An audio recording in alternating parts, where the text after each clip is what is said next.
All right, hey, it's Matt from Red Root Defense here. Thanks for tuning in to another video.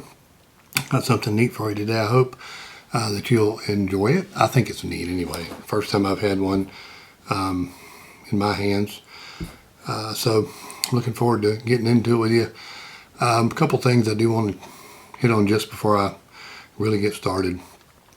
First of all, thank you for subscribing and thank you for watching these videos. Please share it with anybody you think might enjoy it, or your friends. I don't care. Send it to the people you hate. It doesn't matter to me. Subscribe. Get them to subscribe. Hit the little button wherever it is to tell you the notifications, when we get new videos, because there'll be some new ones coming out soon. Like I said, this is I do this for fun. It's enjoyable for me. It's just things that have crossed my, come through my shop or crossed into my hands one way or the other, that I thought are interesting, that you may or may not have had a chance to see before, maybe another viewpoint. Because I'm not getting paid. None of this stuff has been given to me. All this stuff has been paid for by me or the shop. So, I'm free to give you whatever opinion I think. And I'm not saying that gun writers or other articles won't. But when you're handed something for free, maybe there's a little bit in there, makes you look for the good stuff. And, I'm just here doing this for the fun of it, hoping to be informative for people. So anyway, now that we got that out of the way, I do, like I said, I very much appreciate the time and effort that you put into watching these. So let's get on it. What have I got for you today? I cheated a little bit. This is a big Kimber box. So, I'm familiar with Kimber. I've dealt with Kimber a good bit. And I don't think I've ever had a box this big. So that's kind of cool. So what I'm looking at today, this is an R7 Mako. Now, Kimber just came out with this a year or so ago. They had some issues at first. They've worked through that. And the new stuff is, as far as I know, not really having any issues. So like I said, this is the first time I've had one come through here. So let's play around with it and see what we got. Let's see what we got in this box here. We have a lock. Surprise. We have a neat Kimber sticker. That's cool. Join Kimber in the boot campaign. That's a nice little advertisement. Get some Kimber accessories, some paperwork, and gear for every adventure. This is something that Kimber does, and several gun manufacturers do this. It's a paper where you can sign up for the National Rifle Association. Look, I know they have some issues. I have some disagreements with them. I'm a life member of the NRA, so I support them. They do what they're supposed to do. If you're not a member, then you're really only cheating yourself if you're a fan of the Second Amendment, because they will stand up for you among other groups, but they will stand up for our shooting rights. So if you're not a member, join. All right, let's move this box out of the way. I took the big stuff out of the box already. I cheated. So let me move this box. This is what was inside the big box. And of course, once you take something out of the box, it never fits back in there right. So that's why I took it out. But first things first. This is a pretty nice case. This is a bundle. This is a deal. I don't know if you can find this all over the place. All the time. This, of course, the standard pistol, I don't think comes with all this stuff. So this is a good deal that we got. This is a Kimber, nice range bag. It's really a nice bag. It's like a canvas, nylon, pretty sturdy.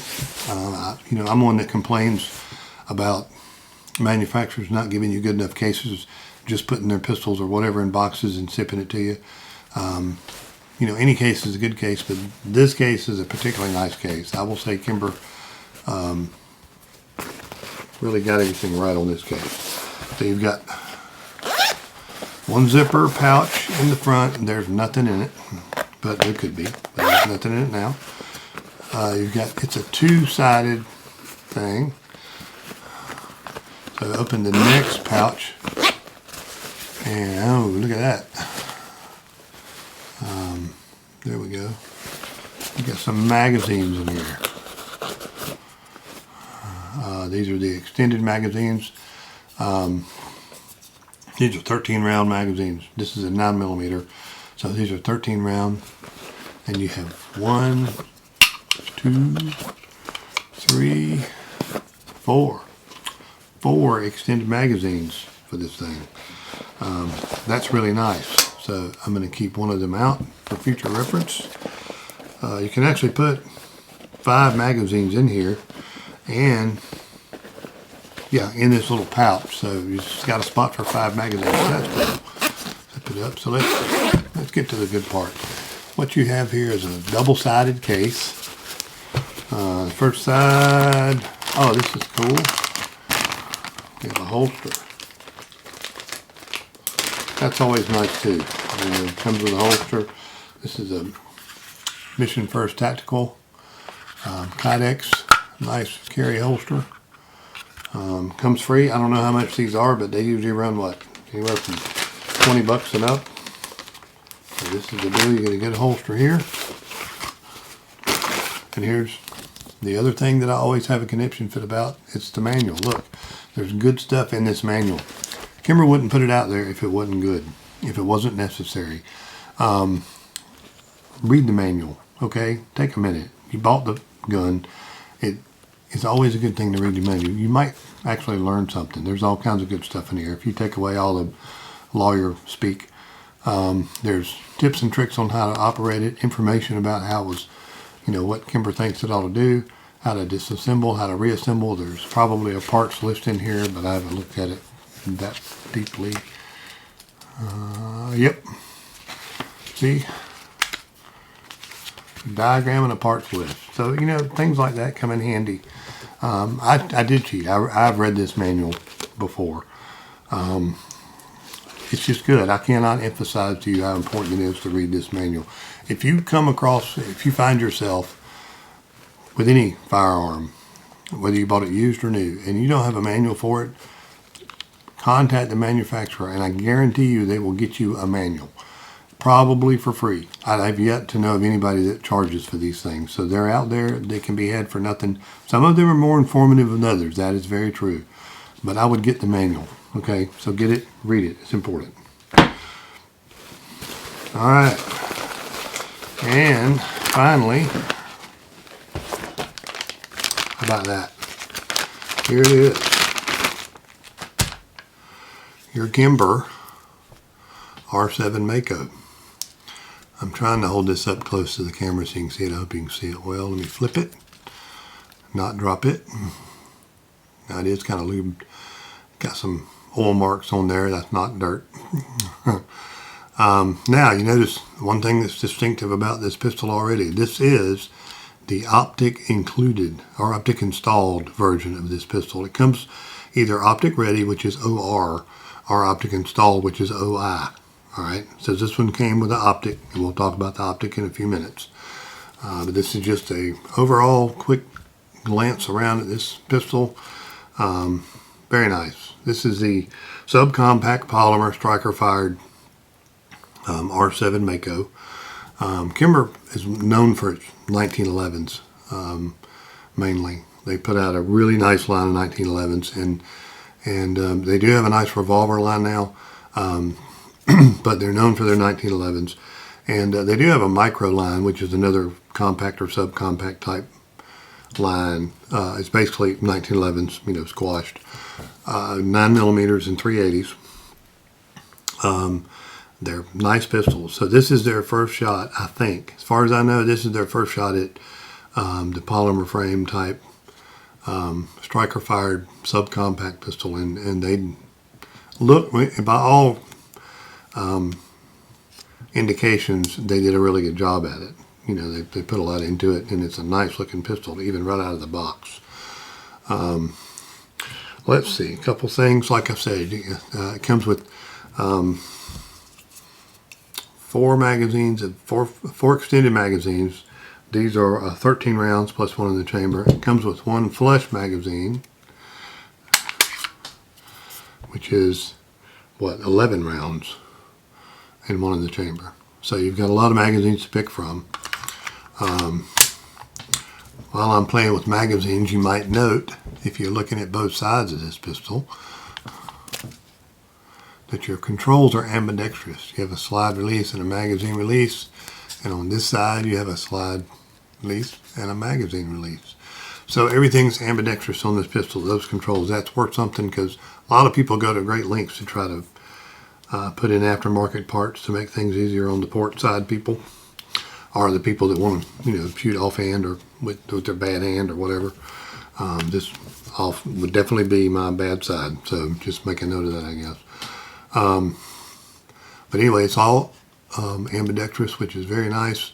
If you look at the frame, you can see it. It's nicely textured.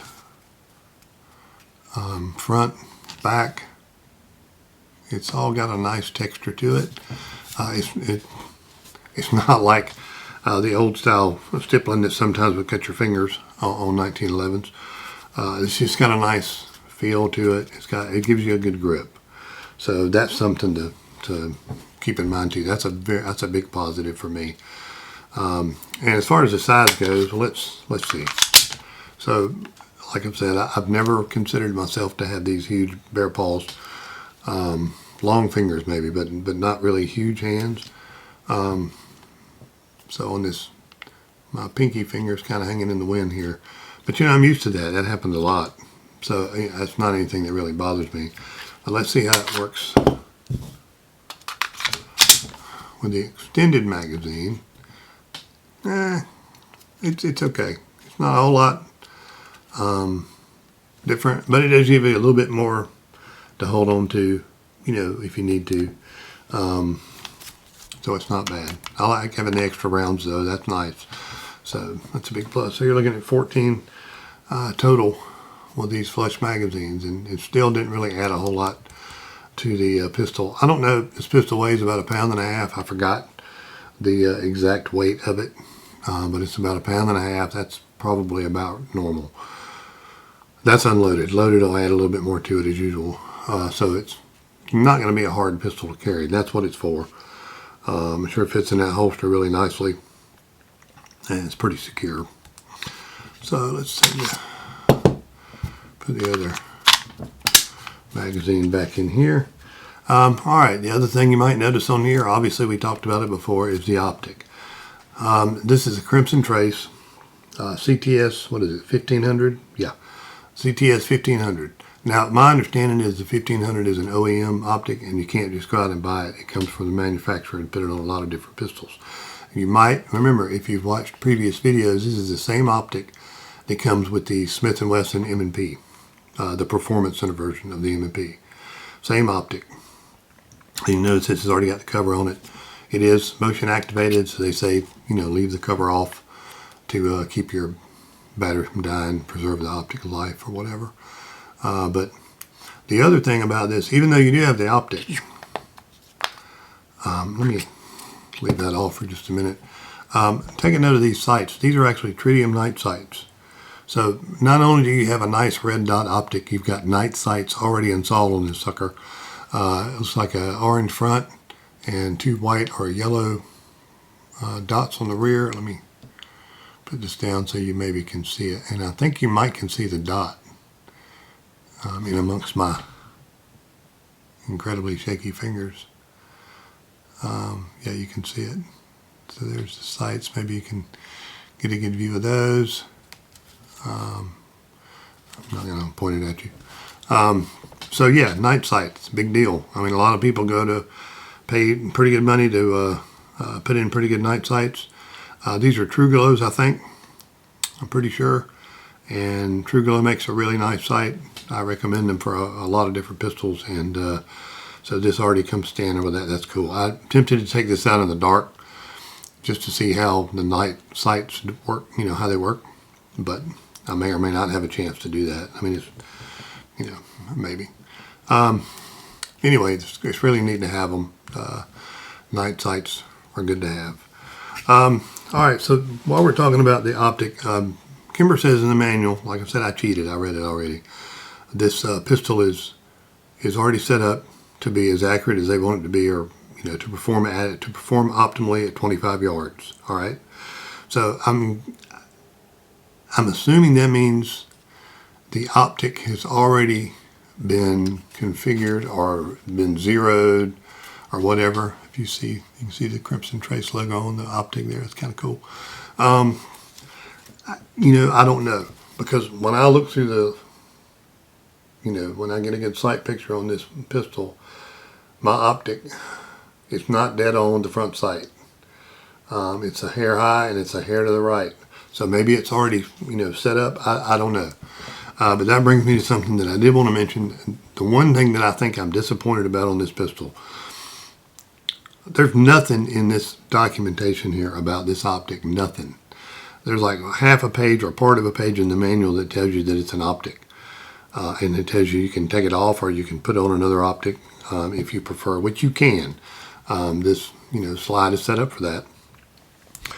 But if you remember, when we did the M&P video, it came with a little, it wasn't much, but it was just a small manual, CTS 1500 manual, came from Crimson Trace, and it had an adjustment tool. It's a small Allen wrench, and I don't know what size it is, it's really small, that you can use to adjust, excuse me, your Optic for zero. Nothing. This has nothing of the sort. It doesn't really mention the Optic. There's no adjustment tool. So I'm assuming that either A, it comes already zeroed in and you don't have to adjust it, or B, if you're going to have to adjust it, then you're going to have to find your own tools to do it. And some of you may already have different Optics and you probably already got something that fits it and it's not going to be a big deal, but some people don't. And, you know, if you've never used an Optic before like this, then, you know, that can be an issue. And you're probably going to end up either A, I say that a lot, either calling Kimber to find out, you know, what's the deal, trying to get a hold of Crimson Trace to see if they'll send you a manual and an adjustment tool, which is, like I've said, it's a little Allen wrench, or trying to find somebody that already has one and get it adjusted yourself. So it would be nice, it would have been a nice addition to this package if there had been some sort of documentation, at least from Crimson Trace, if not from Kimber, and an adjustment tool for this. Maybe it was an oversight. Maybe it's supposed to. I mean, I doubt it. It didn't come with it, so my thought is it just ain't going to come with it. So that's just something to keep in mind. I don't know why this is. But that is probably about the only negative, really, that I have about this entire pistol. It's a very unique pistol, and there's things that we haven't covered everything there is to cover about it. I just wanted to go ahead and get that out there. That's just something that's been bugging me. All right, let me put this back on so I don't blow the battery before the owner even gets to it. And that's the other thing. You know, there's a battery in here, and documentation will tell you how to change the battery. If you didn't already know that, you'd pretty much be out of luck. So, Kimber, I know there's like zero chance of you ever watching this video, but if you ever do, you might want to rethink that. I might send a letter to a little email to Kimber, just asking them what their thought was on that. I'll update this video in the comments or something if I hear back from them. All right, let's talk about some other stuff. We got the night sights. I just, you know, I don't trust my memory for anything. Something else that's interesting about this pistol, okay? You look at that side. Let's look at here. What are you missing? There's no ejection port on this gun. This uses nothing on top of the slide. This uses a hooded ejection port. Kimber wanted to make sure that there was no port up here, or partial port, to keep brass and gases and stuff from possibly interfering with the Optic. So that was good thinking on their part. They did think ahead on that. And it is neat, because you figure you ain't going to have brass flying right by your head. And that will be a positive when shooting any kind of semi-auto. Or better yet, brass getting down your shirt. That'll wake you up. So that's kind of cool. They put that in. They were worried at first. Their thought process was, what I read, was they were worried because they had this slide and they had this Optic cut out on the slide, and they didn't want to interfere with the integrity of the slide any more than they had to, and that's why they came up with that. It's kind of worked. So that's a big plus. They say this is a hard-coated barrel, which I don't have any doubts about that. Special coating, FNC hard coating. According to Kimber, this has a deep cut crown. I can't really tell the difference, but I'm sure it does. And as you know, the crown is pretty important. So they've cut that, they machined that specifically to be more accurate in this particular pistol. The average trigger pull on this, they say, is about 6 pounds. So let's see. I don't have a gauge on this, so I'm just kind of winging it. It's pretty crisp. I mean, it doesn't hang around a whole lot. There's not a ton of creep. I wish it was, I don't know if you can see this or not. Here we go. Not too bad. I didn't have any, I didn't read any reviews that had any complaints about trigger pull. So you can imagine there probably really weren't any. Accuracy wise, Kimber says in 7 yards, this is about 3/4 of an inch. That's the accuracy standard they put this pistol at. Other reviews that I read 25 yards, about 2 to 3 inches, which is to be expected. I mean, this is not going to drive tacks at 25 yards. I don't expect it to. 2 to 3 inches is pretty good at 25 yards. These pistols were really made for shorter, closer encounters, which is why they set it up at 7 yards. So why they said that they wanted, they zeroed this or engineered this for 25 yards, but their testing was done, their test groups were done at 7. That's what they publicized. So anyway, pretty accurate, I'm sure. I'd like to shoot it, but I probably won't. And I may get another one in, and I might shoot it. And if I do, I'll do another video, or I'll post the results here, because I'm really interested to know how it shoots. And I know you are too. So, all right, those are, it's pretty nice. I mean, all the way around, it's a nicely manufactured pistol. I don't have any issues with it, really. It feels good in my hand. The trigger guard is cut well. And it fits my hand pretty good. I wouldn't hesitate to carry the thing. I really wouldn't. I don't think it'd be a bad choice. So the only other thing I wanted to talk about were just field stripping it. Again, this is covered in the manual, but I wanted to kind of do it. If you notice, you have your little takedown buttons. I know there's a better word for that, but I don't know what it is right there.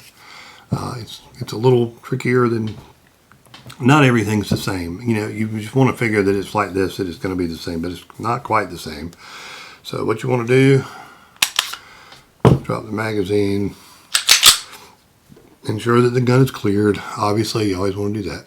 All right, so don't pull the trigger yet. Back this up just a hair. That's the way I do it. Maybe I do it wrong. I don't know. Work these take down plugs down, and you can push this forward just a hair and then pull the trigger and it lifts off. Interesting, right? There's all your rails and your internals. Recoil spring, your barrel comes out. I'm surprised it didn't fall out by itself, because I have a thing about springs. They always just go all over the place with me. All right, so after that, you're pretty normal. If you look right where my fingers are on this slide, I think you'll be able to see it. You'll see some slight cutouts right about where my fingers are on the slide. Now, when you're reassembling this, what you want to do is pay attention to where those cutouts are in relation to your rails here, because this isn't your typical just stick it all back on the rails and it works. You have to be a little bit more specific to that. So you want to set your cutouts and your rails about together. Make sure everything, not like that. Make sure everything kind of comes together. And then work the slide, and we're back to normal. So Not difficult, a little odd. Every gun has their own little tricky things. These little takedown levers always give me a fit because my fingers just don't want to fit in there. But that's the way it is. So that's it. I'm going to put this back in. So there you have it. That's field stripping and reassembly. Not much to it. I'll give you one more good look at this here. Nice pistol. I'm going to wipe it off. So here we have this package. We have this pistol with this flush magazine.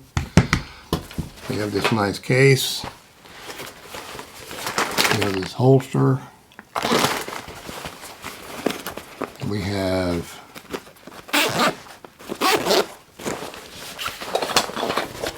four more magazines. Let me put them in here the way they're supposed to fit. Just because I can. These extended magazines. So you get 4 extended magazines, 1 flush magazine, 1 holster, and a nice Kimber range bag. So it's hard to beat this particular package as a whole. I give a lot of credit to Kimber for coming up with this pistol and putting out this nice package. So, all right, that's all I know. That's all I got. Thanks for watching. I appreciate your time. Again, please subscribe if you haven't. Send it to your friends. Maybe they'll subscribe. Send it to your enemies if you just want to make them mad, and whatever works for you. I hope you got something good out of this. Again, appreciate your time. You can put comments on the video, or you can email me, or go to my website, redrootdefense.com. Ping me on Facebook, on Messenger, whatever. If you have a question or comment or whatever. These videos are on YouTube, but there's a link to them on my website too. And I'm working on a new website that fits the store model, so I'll have more stuff available on the website, but we won't have to go into that now. Anyway, this has been fun. I've enjoyed this. This is a nice pistol. It's been good to get to know it a little bit, and I hope it's been helpful for you. Y'all have a good day, good night, or good day, or whatever time it is you're watching this. And until I see you again, I'll see you later.